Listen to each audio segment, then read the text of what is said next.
ତେଣୁ କିଏ କାହାର ମନ କଥା ବୁଝିପାରନ୍ତିନି। ଦେଖିବ ଧୀରେ ଧୀରେ ସବୁ ଠିକ ହେଇଯିବ। ମୁଁ ଥାଉ ଥାଉ ତୁମେ ଡରୁଛ କାହାକୁ?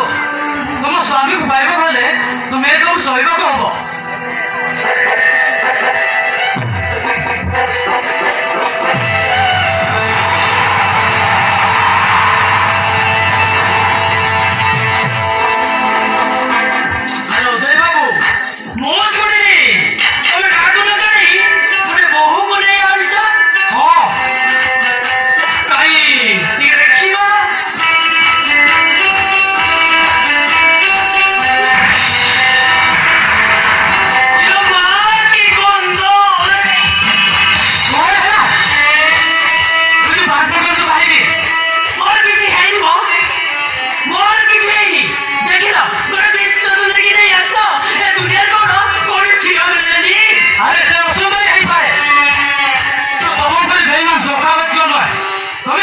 ଜଣକୁ ଭଲ ପାଇ ନିଜ ମାତ୍ର ପାଇଁ ଅନ୍ୟ ଜଣକୁ ବାହା ହେବ, କିନ୍ତୁ ସେ ସେମିତି ଝିଅ ନୁହଁ।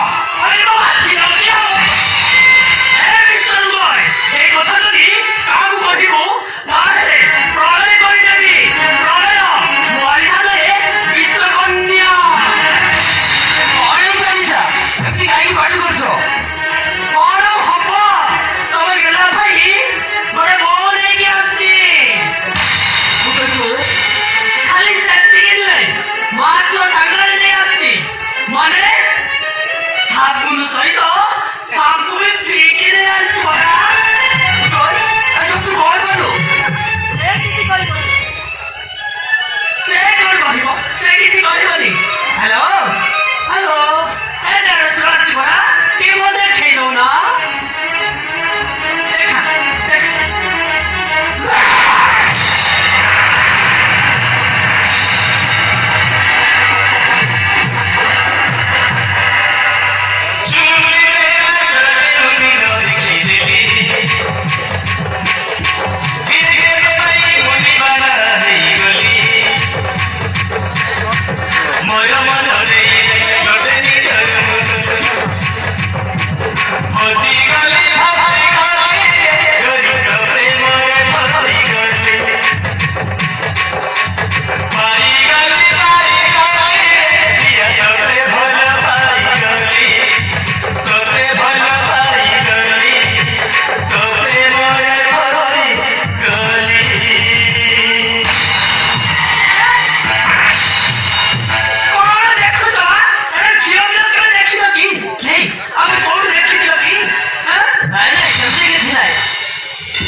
এই কথা ମୁଁ ତ ତମକୁ କହିନି। ଭାଇ ତମେ ତାକୁ ଆଗରୁ ଜାଣିଛ କି? ନାଇଁ ନାଇଁ, ଏମିତି କିଛି ନାହିଁ। ମୁଁ କେମିତି ଜାଣିବି? ନାଇଁ ନାଇଁ, ତମ ରଙ୍ଗ ରଙ୍ଗ ଦେଖି ଲାଗୁଛି ତମେ ତାକୁ ନିଶ୍ଚୟ ଜାଣିଛ। ଭାଇ ତମେ ତାକୁ କେବେ ଲାଇନ୍ ପଏଣ୍ଟ ମାରିନୁ ତ?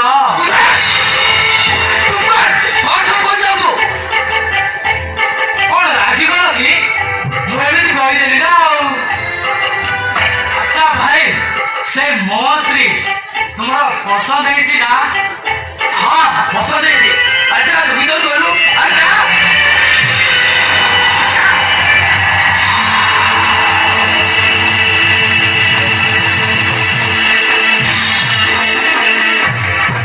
আরে এসব কଣ ହେଇଗଲା?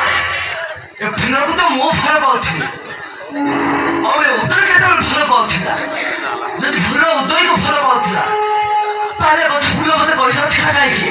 ନା, ଏଇ କଥା ଯଦି ଫୁଲ ଘର ଲୋକ କହିଥିବ ତାହେଲେ ବହୁତ ବଡ଼ ଅସୁବିଧା ହେଇଯିବ। ନା